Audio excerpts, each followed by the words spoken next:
Selamat siang, jumpa kembali ya. Salam sehat semuanya, adik-adik mahasiswa dimanapun berada, juga para penggiat komunikasi, para praktisi dan lain-lainnya. Kita akan membedah lagi ya buku Anatomi Komunikasi Politik, khususnya bab 4 ya. Materi kita kali ini adalah media massa konvensional dan politik. Mari kita lanjutkan ya.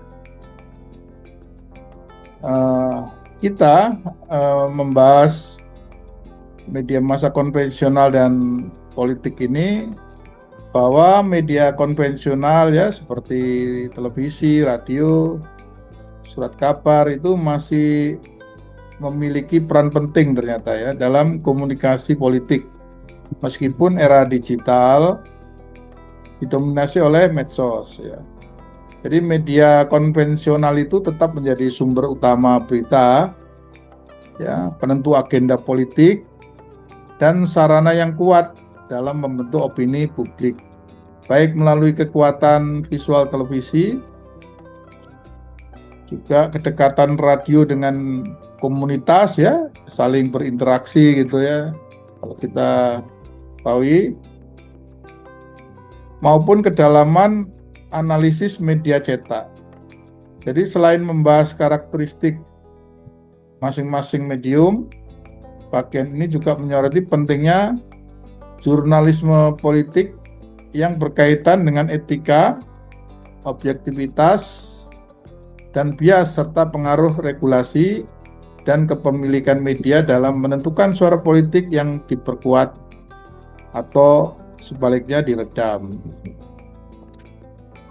Nah, kita perlu kanalisasi pembelajaran dalam bab ini ya, media massa konvensional dan politik ini, agar kita satu ya mampu menganalisis peran dominan televisi sebagai sumber informasi politik dan pengaruh kekuatan visual dalam membentuk persepsi. Kemudian kita bisa menjelaskan yang kedua, peran radio dalam komunikasi politik khususnya dalam konteks lokal dan format talkshow, interaksi gitu ya.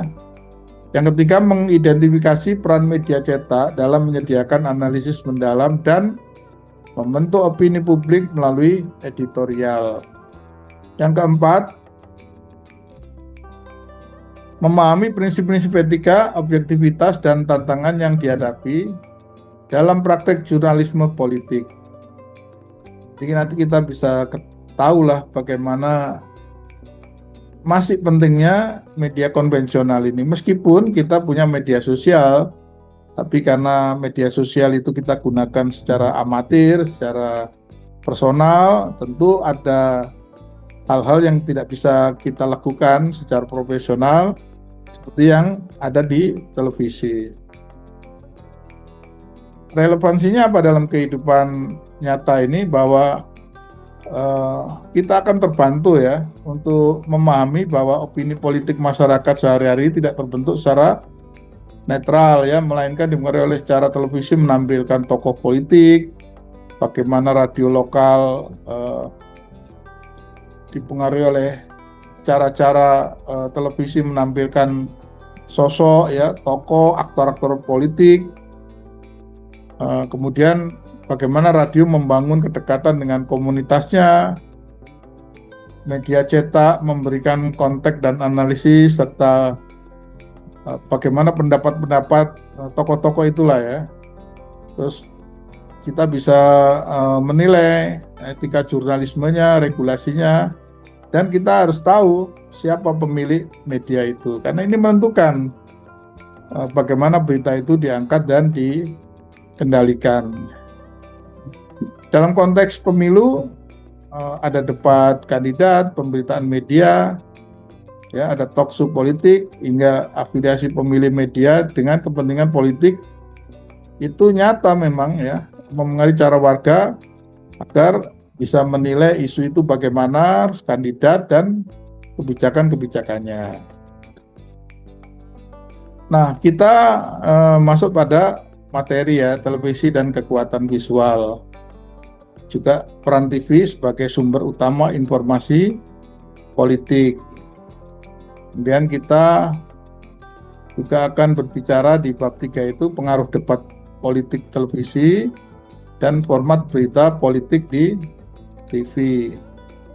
Nah, kita bisa tampilkan ada beberapa foto di cetak buku anatomi komunikasi politik. Juga radio dan kedekatan audiens ya. Ini tentu secara praktek kita sudah tahu semuanya ya, bagaimana radio itu mampu menjadi sarana komunikasi interaktif antar komunitasnya.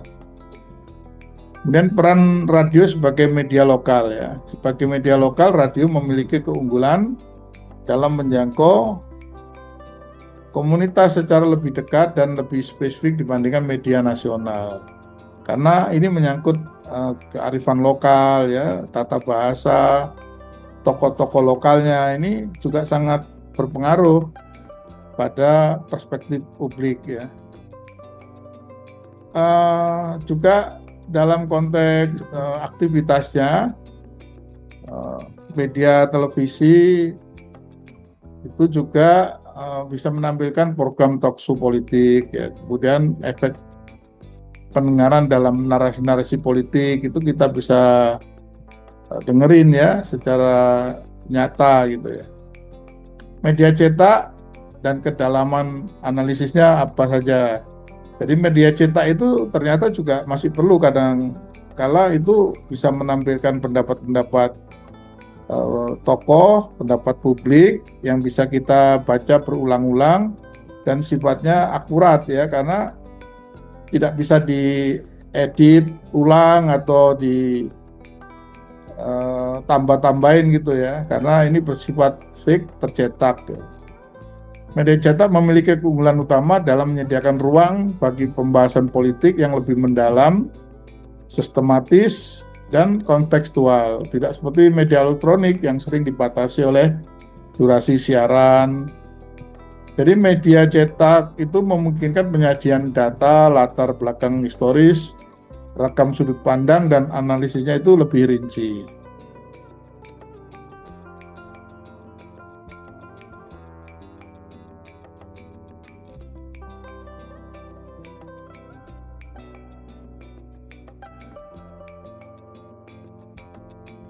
Peran koran dalam opini publik ya. Tentu ini koran mempunyai pengaruh besar ya dalam membentuk opini publik, terutama melalui kemampuannya menyajikan isu politik secara konsisten, rinci, dan berkelanjutan. Jurnalisme investigasi politik ini penting juga ya, karena ada kemampuan khusus yang dimiliki ya. Jurnalisme investigasi merupakan salah satu kontribusi paling penting media cetak dalam kehidupan demokrasi karena menjalankan fungsi pengawasan terhadap kekuasaan. Jadi melalui kerja investigatif ini media dapat mengungkap praktek korupsi, penyalahgunaan wewenang, skandal politik, dan berbagai persoalan publik yang tidak tampak dalam liputan kehidupan sehari-hari. Etika dan kode etik jurnalis politik ya. Jadi etika merupakan landasan moral yang sangat penting dalam jurnalisme politik karena menyangkut tanggung jawab media terhadap kebenaran dan kepentingan publik. Dalam menjalankan tugasnya, jurnalis politik dituntut untuk berpegang pada prinsip akurasi, independensi, keberimbangan, keadilan, akuntabilitas, dan penghormatan terhadap martabat manusia. Sebab atas setiap informasi yang disampaikan harus melalui proses verifikasi yang ketat, tidak boleh dipengaruhi oleh kepentingan pribadi atau kelompok tertentu, serta terus memberikan ruang yang adil bagi pihak-pihak yang terkait. Objektivitasnya bagaimana ini? Apakah juga ada bias dalam peliputannya? Tentu objektivitas dalam jurnalisme politik merupakan cita-cita profesional yang penting. Meskipun dalam praktiknya tidak mudah ya diwujudkan secara sempurna. Hubungan media dan politis bagaimana dalam kaitan sehari-hari ya, media dan politisi. Hubungan antara media dan politisi merupakan hubungan yang kompleks karena di satu sisi bersifat saling membutuhkan tetapi di sisi lain penuh ketegangan. kita tahu sendiri lah ya di media-media terakhir ini. Regulasi dan kepemilikan media. Regulasi dan kepemilikan media merupakan faktor mendasar yang sangat mempengaruhi kehidupan media dan kualitas komunikasi politik dalam suatu negara. Jadi regulasi dibentuk untuk melindungi kepentingan publik, menjaga kebebasan berekspresi, dan memastikan keberagaman informasi, sedangkan kepemilikan media menentukan orientasi, prioritas, dan kepentingan yang melatar belakangi suatu lembaga media. Undang-undang penyiaran dan pers, ya. Media cetak dan media penyiaran diatur melalui kerangka hukum yang berbeda karena memiliki karakteristik dan sejarah perkembangan yang tidak sama. Kita bisa lihat di buku ini ya. Konsentrasi kepemilikan media. Konsentrasi kepemilikan media terjadi ketika sebagian besar saluran media dikuasai oleh sejumlah kecil perusahaan atau individu. Jadi kondisi ini dapat mengurangi keberagaman informasi, membatasi pluralitas pandangan, dan memperbesar kemungkinan terjadinya konflik kepentingan antara fungsi jurnalistik dan kepentingan bisnis bagi pemilik media itu sendiri. Dampak regulasi terhadap konten politik. Regulasi memiliki pengaruh yang nyata terhadap bentuk, isi, distribusi konten politik di ruang publik.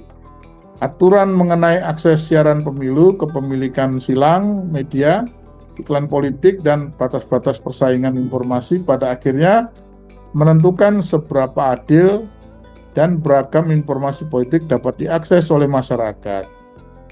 Nah, kita bisa rangkum dari apa yang kita bicarakan ini bahwa media konvensional ya, yang kita lihat sekarang ini, televisi, radio, ada surat kabar atau tabloid, atau berita-berita mingguan ya, tetap memiliki peran penting ya dalam komunikasi politik meskipun perkembangan media digital yang luar biasa pesat ya, media sosial.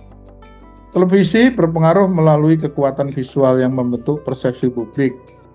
Jadi media sosial boleh-boleh saja karena satu kasuistis kita bisa viralkan, namun pada sisi lain ada pihak-pihak lain yang memerlukan klarifikasi dan itu bisa dilakukan oleh televisi sebagai lembaga penyiaran publik ya. Juga bagaimana radio ya. Radio ini juga efektif menjangkau komunitas lokal dan membangun kedekatan dengan audiens. Sementara media cetak menyediakan analisis mendalam dan ruang perdebatan publik.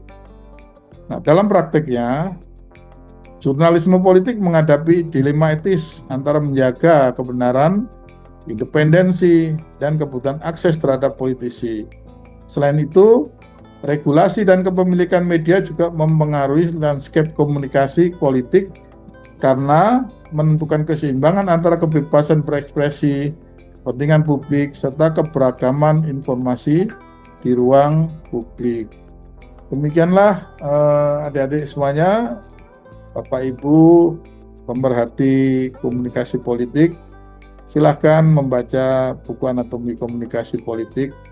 Kita sudahi pembahasan ini. Terima kasih. Salam sehat selalu. Kita harus selalu sehat supaya kita bisa menatap masa depan lebih baik. Terima kasih. Salam sehat.